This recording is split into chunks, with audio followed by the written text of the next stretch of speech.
ব্রিটিশরা যখন ৮০০ বছরের দীর্ঘ ইসলামী শাসনের পরে এই অঞ্চলে ইসলামের শাসনের পতন ঘটিয়ে কুফরি শাসন সূচনা করেছিল, সেই সময় তাদের জন্য সবচাইতে বড় চ্যালেঞ্জিং ব্যাপার ছিল মুসলমানদেরকে তারা মেরে মেরে দমাতে পারছিল না, বরং যত মারছিল তত বেশি আরো নিত্য নতুন মুজাহিদিন নিজেদের জানের বাজি লাগিয়ে ময়দানে নেমে আসছে। তো তাদের গবেষকরাই চিহ্নিত করেছে, যতদিন পর্যন্ত মুসলমানদের ভেতরে জিহাদের জজবা থাকবে আর শাহাদাতের তামান্না থাকবে, তোমরা পারবা না এই জাতিকে দমিয়ে রাখতে। হাজার মারলে লক্ষ তৈরি হবে, লক্ষ মারলে কোটি তৈরি হবে।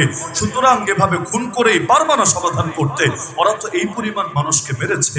এমন এমন মহাসড়কও ছিল যেখানে এমন কোনো গাছ বাকি ছিল না যেখানে আমাদের কোনো আকাবির ওলামায়ে কেরামকে তারা ফাঁসিতে লটকায় নাই। কাউকে আগুনে পুড়িয়ে হত্যা করেছে, কাউকে কামানের সামনে বেঁধে গোলার সঙ্গে উড়িয়ে দিয়ে পুরো দেহকে ছিন্ন বিচ্ছিন্ন করে দিয়েছে। কিন্তু এই জিহাদের জজবা, শাহাদাতের তামান্না তাদের জন্য সবচাইতে চ্যালেঞ্জিং ব্যাপারে পরিণত হয়েছে।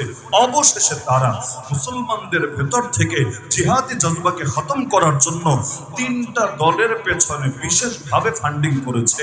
সেই ৩ দলের মধ্যে উল্লেখযোগ্য দলই হলো এই কাদিয়ানি, যাদেরকে ওরা নিজেরাই টাকা পয়সা দিয়ে তৈরি করিয়েছে। এই গোলাম কাদিয়ানি প্রথম দিনে নিজেকে নবী দাবি করে নাই। একসময় পীরের ভূমিকায় সমাজে এসেছে। এরপর আগ বেড়ে বেড়ে নিজেকে আল্লাহর খলিফা মাহদি দাবি করেছে। যখন দেখছে দাবি যাই করুক, পাবলিক সব দাবি তো খেয়ে থাকে। কারণ এই অঞ্চলের বৈশিষ্ট্য আপনারা জানেন, আমরা এমন এক অঞ্চলে থাকি যেখানে ল্যাংটা পীরের অভাব হয় না, এমন এক অঞ্চলে থাকি যেখানে ভণ্ডের পেছনে ছুটার লোকের অভাব থাকে না। তো কাদিয়ানিও ধীরে ধীরে দেখছিল, এক সময় ছিল বড় মুনাজির, খুব ভালো বিতর্ক করতে পারত। তার জীবনে পড়লে দেখবেন সে একাধিক বিতর্কে খ্রিস্টানদেরকে পর্যন্ত হারিয়েছিল। যারা ডিবেটার হয়, যারা বিতর্ক করতে জানে, তাদের প্রতি মানুষের এমনি স্বাভাবিক ঝোঁক থাকে, দুর্বলতা থাকে, ভালোবাসা এবং আগ্রহ থাকে। কারণ এটাও এক ধরনের ফাইট। আমি যদি যুদ্ধে এবং কুস্তিতে অন্যকে হারাই, যেমনি ভাবে আমার প্রতি অন্যরা আকৃষ্ট হবে। আমি যদি মৌখিক যুদ্ধ তথা তর্কে আরেকজনকে হারাই, লোকে আমার দিকেও আকৃষ্ট হবে। তাহলে শুরু হয়েছিল ডিবেটার দিয়ে, এরপর সে পীরের ভূমিকায় আসলো, আর বংশীয়ভাবেই এই মর্যাদা তাদের ছিল। এরপর নিজেকে দাবি করলো মাহদি, তারপর দাবি করলো ঈসা। যখন নিজেকে দাবি করলো ঈসা, তখনই তার আসল রূপ বের হওয়া শুরু করলো। সে বলল, তোমরা কি হাদিস পড়ো নাই? মুহাম্মদ সাল্লাল্লাহু আলাইহি ওয়াসাল্লাম বলেছেন, জিহাদ কিয়ামত পর্যন্ত চলবে না, বরং জিহাদ চলবে যতদিন না আমার উম্মতের শেষ ভাগ মাসিহে দাজ্জালের বিরুদ্ধে লড়াই করবে। তাহলে আমি যেহেতু ঈসা, তার মানে আমি এই দায়িত্ব পালন করে ফেলেছি। আমার মাধ্যমে দাজ্জালি ফিতনারও পরিসমাপ্তি হয়েছে। সুতরাং আমি যেহেতু ঈসা হয়ে এসেছি, আসার মাধ্যমে অটোমেটিক জিহাদের দায়িত্ব এই উম্মতের কাঁধ থেকে রহিত হয়ে গেছে। অনেকের ভেতরে সংশয় দেখা দিল, তো ঈসা হবে কিভাবে? ঈসা তো এসেছিলেন মারিয়াম আলাইহিস সালামের গর্ভে, অথচ তোমার মায়ের নাম আলাদা, তোমার বাপ আলাদা, তোমার সবকিছু আলাদা, তুমি ঈসা হবা কিভাবে? আমার ধারণা অনুসারে, আমার ধারণা ভুল হতে পারে, এই যে এখন যে ট্রান্সজেন্ডারিজমের ফিতনা চলছে অঞ্চলে, এগুলোর আকাবির হিসাবে গোলাম আহমদ কাদিয়ানিকেও ঘোষণা দেওয়া যেতে পারে। বলবেন কিভাবে? তার বইয়ের মধ্যে সে লিখলো যে আল্লাহ রাব্বুল আলামিন আমাকে হঠাৎ করে নারী বানিয়ে দিল, আল্লাহ তাআলা তাকে মারিয়ামে পরিণত করে দিলেন, এবং রূপক ভাবে, বাস্তবিক ভাবে না, রূপক ভাবে সে প্রেগন্যান্ট হয়ে গেল, তার পেটের মধ্যে বাচ্চা আসলো। এখন ওই বাচ্চা জাহেরি ভাবে না, না হলে লোকে আবার খুঁজবে, জাহেরি ভাবে পেটে যদি বাচ্চা আসে তাহলে মাফউলের পেছনে ফাইলও তো থাকে, ফাইল আবার কে? এটা নিয়ে তো বহু ঝামেলা হবে। এজন্য বললো হাকিকি ভাবে না, মাজাজি ভাবে, রূপক ভাবে সে প্রেগন্যান্ট হলো। এভাবে 10 মাস কাটার পরে আল্লাহ তাকে জানিয়ে দিলেন, এতদিন তুই ছিলি মারিয়াম, এখন থেকে তুই ঈসা। এতদিন তুই ছিলি মা, এখন থেকে তুই সন্তান। তার মানে জীবনের শুরুতে পুরুষ, মাঝখানে মহিলা, এরপর আবার পুরুষ। এগুলোরই তো ট্রান্সজেন্ডার বলে। তো এখন পরবর্তীতে সেই কাদিয়ানি যখন দেখলো নবী ঈসা দাবি করার পর পাবলিক এটাও খায়, এক পর্যায়ে নিজেকে নবী দাবি করলো, তবে ছোটখাটো নবী, উম্মতি নবী, জিল্লি নবী, বুরুজি নবী, মানে খুব বড়সড় নবী না, ছায়া নবী, লিলিপুট সাইজের নবী। যখন দেখলো পাবলিক এটাও খায়, অবশেষে সে নিজেকে এক পর্যায়ে সব নবী সেরা নবী পর্যন্ত দাবি করে বসলো। তাহলে আমরা এক বাক্যে বলতে পারি, গোলাম আহমদ কাদিয়ানি সে যে নিজেকে মাহদি দাবি করলো, ঈসা দাবি করলো, নবী দাবি করলো, রাসূল দাবি করলো, এই সবগুলোর মূলে ছিল ব্রিটিশরা তার মাধ্যমে মুসলিম উম্মার ভেতর থেকে জিহাদের জজবাকে ধ্বংস করে দিতে চেয়েছে। এমনকি এখনো পর্যন্ত কাদিয়ানিদেরকে ওরাই পালছে। কাদিয়ানিদের হেড অফিস কোথায় জানেন আপনারা? হেড অফিস ইন্ডিয়ায় না, হেড অফিস পাকিস্তানে না, ফিতনার সূচনা হয়েছে এখানে। আজও পর্যন্ত তাদের হেড অফিস লন্ডনে। যেমনি ভাবে তৈরি করেছিল ব্রিটিশরা, একইভাবে এখনো পর্যন্ত ফান্ডিং দিয়ে যাচ্ছে তারা। কিছু কথা তিতা লাগবে, তাও বলি, আপনাদের মনে থাকার কথা। মনে না থাকলে আমার আলোচনা শেষে প্রয়োজনে অনলাইনে সার্চ করে যাচাই করে নিয়েন। আমার আলোচনায় ভুল থাকলে নিজেরাই এটা নিজ দায়িত্বে এটা খণ্ডন করে নিয়েন। ডক্টর ইউনূস ক্ষমতা গ্রহণের আগে বিমানে চড়ে যখন এসে নামলো মাত্র এয়ারপোর্টে, এখনো শপথ হয় নাই, এখনো দায়িত্ব বুঝে নেয় নাই, ক্ষমতায় আসে নাই, ওই সময় তিনি একটা ব্রিফ করেছিলেন সাংবাদিকদের সামনে। একটা সার্চ করলেই আপনারা পেয়ে যাবেন। ওই ব্রিফের মধ্যে তিনি স্পেশালভাবে বলেছিলেন তিনি আগামী দিনে, ছাত্ররা যেহেতু তাকে ইনভাইট করেছে, তাকে চিফ অ্যাডভাইজারের দায়িত্ব দিতে যাচ্ছে, আগামী দিনে তিনি কি কি নিয়ে কাজ করবেন এটা নিয়ে বলতে গিয়ে এই বাক্য বলেছিলেন, আহমদী মুসলিমদের অধিকার রক্ষা করবেন, আহমদী মুসলিমদের জন্য তিনি কাজ করবেন। আহমদী মুসলিম কারা? আহমদী মুসলিম কারা? ডাইরেক্ট কাদিয়ানি শব্দ বলে নাই, সবাই বুঝে ফেলবে, সবাই চিনে ফেলবে। আল্লাহ রসুল যেমন বলেছেন, কেয়ামতের আগে এমন হবে, মানুষ মদ তো ঠিকই খাবে, কিন্তু ইউসাম্মুনাহা বিগাইরি ইসমিহা, মদকে মদ বলবে না, ভিন্ন নামে ডাকবে। এখনো যেমন বলে না ছেলেটা মদ খায়, এখন বলে ছেলেটা ড্রিঙ্কস করে। এখন বলে না আরে লোকটা ঘুষ খায়, এখন বলে লোকটা ইন্টারেস্ট নেয়। আর একটু ইসলামী ভাইবের হলে তাহলে বলে মুনাফা নেয়, মুনাফা মহাপবিত্র শব্দ। আর অন্য জগতের হলে বলে ইন্টারেস্ট নেয়। এখন আর বলে না ছেলে মেয়েটা বিবাহ বহির্ভূত ভাবে জিনার সম্পর্কে আছে, কারণ চোখ দিয়ে দেখা চোখের জিনা, কান দিয়ে শোনা কানের জিনা, দিল দিয়ে ভাবা দিলের জিনা, মুখ দিয়ে বলা মুখের জিনা। জিনা শব্দ বলবে না, বলবে প্রেমে পড়েছে, বলবে রিলেশনে আছে, বলবে ক্রাশ খেয়েছে। মানে শব্দের ঠেলাই হারামরেও আরামে পরিণত করে ছাড়বে। তো কাদিয়ানি যদি বলে, তাহলে মুসলিম উম্মাহ তো ডাইরেক্ট আন্দোলনে নেমে পড়বে। তোমার মতো কাদিয়ানি দালালের ক্ষমতার গতিতেই বসার দরকার নাই। যেই জাতি রক্ত দিয়েছে কাদিয়ানি বিরোধী আন্দোলনের জন্য, এমনকি 2013-তে শাপলা চত্বরে যে আমরা ছুটে গিয়েছিলাম, 13 দফার মধ্যে অন্যতম দফাই ছিল কাদিয়ানিদেরকে অমুসলিম ঘোষণা করতে হবে। সেই রক্তের দাগ শুকানোর আগে, সেই শহীদদেরকে স্বীকৃতি দেওয়ার আগে, সেই মাজলুমদের ক্ষত এখনো শুকানোর আগে, সেই মামলাগুলো ওলামায়ে কেরামের উপর থেকে এখনো মিটে যাওয়ার আগে তুমি এসেছো কাদিয়ানিদের পক্ষে দালালি করতে। তোমার মতো শাসক এই জাতি মানবে না কিছুতে। কিন্তু কাদিয়ানি বলে নাই, বলেছে আহমদী মুসলিম। কেন? বাংলাদেশে বহুত নির্যাতিত শ্রেণী তো আছে, আমাদের চাইতে বেশি নির্যাতিত কারা আছে? এই বাংলার জমিন আমাদের চাইতে, ওলামায়ে কেরামের চাইতে বেশি নির্যাতিত কারা আছে? আমাদের নাম তো বললো না।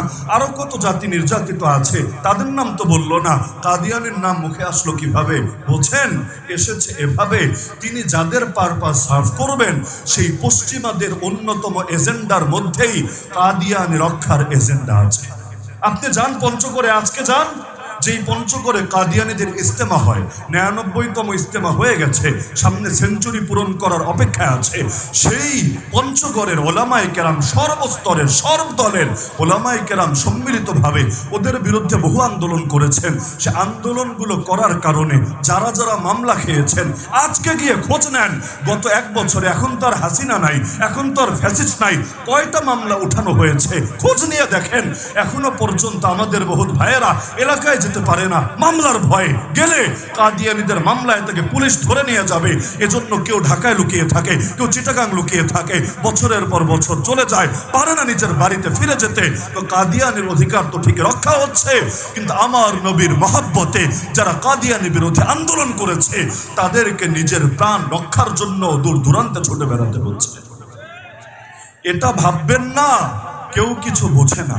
আমি বাংলাদেশের যে কোনো বিভাগেই যাই, এই প্রশ্ন যদি করি, বলেন তো কাদিয়ানি মুসলমান না কাফের, আমার জীবনে আল্লাহর জাতে পাকের কসম করে বলি কোনো বিভাগেই অভিজ্ঞতা পাই নাই মানুষ বলবে না মুসলমান, বরং সবাই এক বাক্যে বলে কাফের। আওয়ামী লীগও বলে, বিএনপিও বলে, জাতীয় পার্টিও বলে, জামাতও বলে, কওমিও বলে, আলিয়াও বলে, তবলিগিও বলে, সুফিও বলে।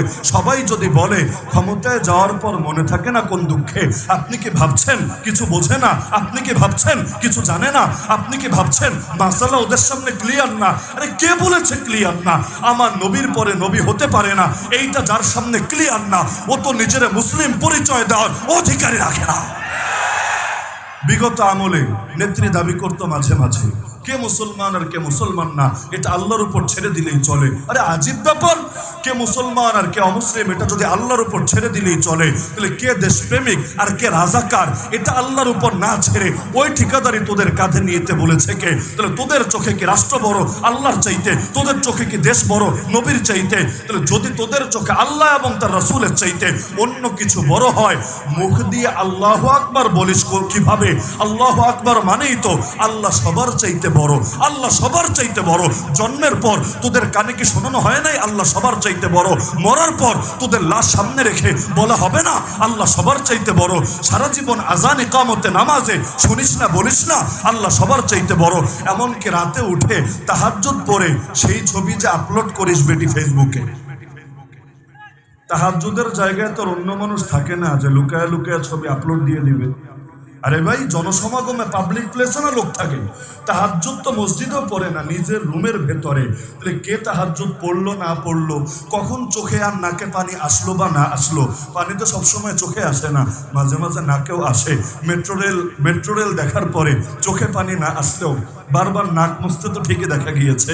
তো এখন যাই হোক না কেন, তাহাজ্জুদ পড়ার ছবি যে তুমি আপলোড দিচ্ছ তোমার লোক দিয়ে ফেসবুকে পাবলিকের উল্লু আর বোকা বানানোর জন্যে, তাহাজ্জুদ শুরু করেছিল কি বলে?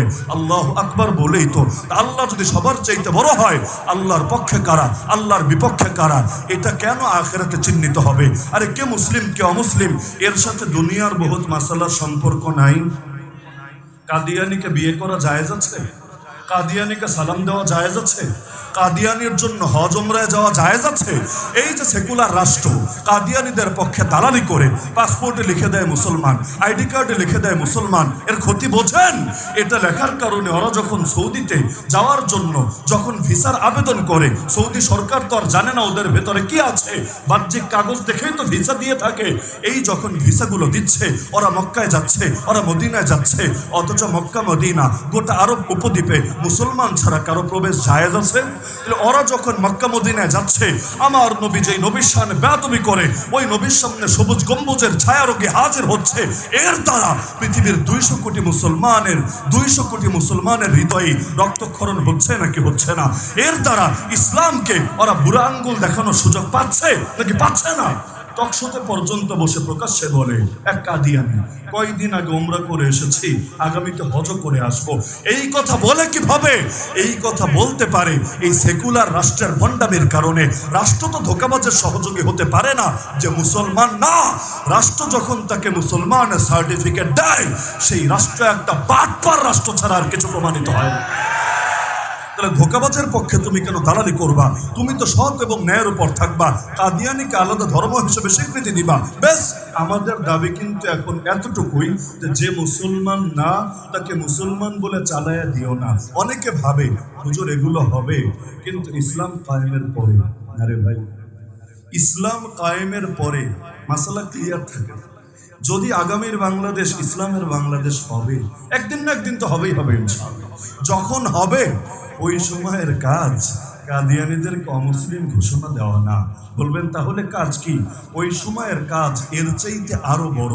ইসলামে মুরতাদের সাজা কি পড়ে দেখেন, ইসলামে জিন্দিকে সাজা কি পড়ে দেখেন, ইসলামে শাতিমে রসুল যারা নবীর শানে বেয়াদবি করে ওদের সাজা কি পড়ে দেখেন। আরে কাদিয়ানি তো সাধারণ কাফের না, কাদিয়ানি তো সাধারণ মুশরিক না। কাদিয়ানিদের মধ্যে বহুত ক্যাটাগরি আছে।